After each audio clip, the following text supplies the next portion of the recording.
سابق چیف جج گلگت بلتستان کے نواز شریف مریم ضمانت کیس میں انکشافات کیس آپ کی رپورٹ نے ہائی کورٹ پر سوالات اٹھا دیے ہیں۔ چیف جسٹس اطہر من اللہ کی جانب سے کہا گیا، مزید یہ کہا کہ عدالت کے ہر ایک جج کے اوپر مجھے بھروسہ اور اعتماد ہے۔ ججز بھی قابل احتساب ہیں اور ان پر بھی تنقید ہونی چاہیے۔ عوام کا اعتماد عدالت سے اٹھ گیا تو بے یقینی پیدا ہو جائے گی۔ آپ کو اپڈیٹ کر رہے ہیں اسلام آباد سے۔ سابق چیف جج گلگت بلتستان کے نواز شریف اور مریم ضمانت کیس میں انکشافات کا یہ معاملہ ہے۔ چیف جسٹس اطہر من اللہ کی جانب سے ریمارکس دیا گیا کہ آپ کی رپورٹ نے ہائی کورٹ پر سوالات اٹھا دیے ہیں۔ عدالت کے ہر ایک جج کے اوپر مجھے بھروسہ اور اعتماد ہے۔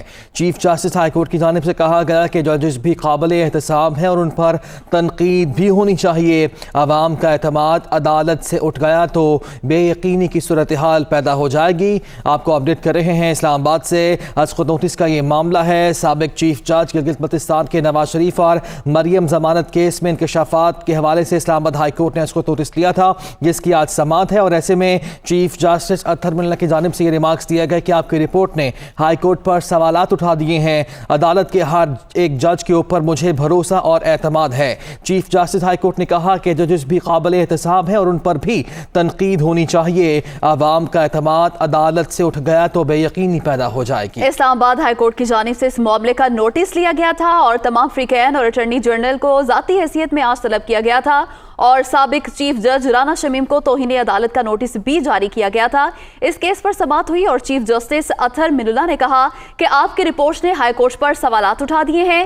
عدالت کے ہر ایک جج کے اوپر مجھے بھروسہ اور اعتماد ہے۔ یہ بھی کہا کہ ججز بھی قابل احتساب ہیں اور ان پر بھی تنقید ہونی چاہیے۔ عوام کا اعتماد عدالت سے اٹھ گیا تو بے یقینی پیدا ہو جائے گی۔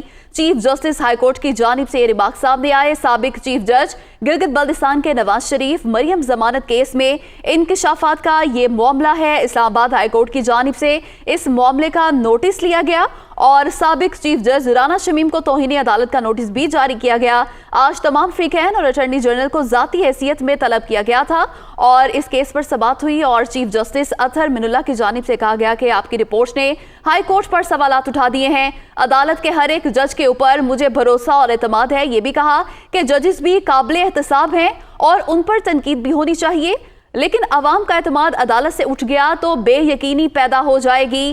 چیف جسٹس ہائی کورٹ اطہر من اللہ کی جانب سے یہ ریمارکس دیے گئے۔ آگے بڑھیں گے، آپ کو بتائیں ناظم جوکھیو قتل کیس ملزمان کے جسمانی ریمانڈ میں 2 روز کی توسیع۔ ریمانڈ مکمل ہونے پر ایم پی اے جام اویس سمیت 6 ملزمان عدالت میں پیش۔ موبائل اور کپڑے ریکور کر لیے ہیں، دونوں جلے ہوئے ہیں۔ تفتیشی افسر کی جانب سے کہا گیا جبکہ پولیس نے موبائل یا کپڑوں کی مجھ سے تصدیق نہیں کرائی۔ بھائی افضل جوکھیو کی جانب سے یہ موقف اپنایا گیا۔ مقدمے میں انسداد دہشت گردی کی دفعات سے متعلق وکلاء آئندہ سماعت پر دلائل دیں گے۔ ناظم جوکھیو قتل کیس ہے، ملزمان کے جسمانی ریمانڈ میں 2 روز کی توسیع کر دی گئی ہے۔ ریمانڈ مکمل ہونے پر ایم پی اے جام اویس سمیت 6 ملزمان عدالت میں پیش کیے گئے۔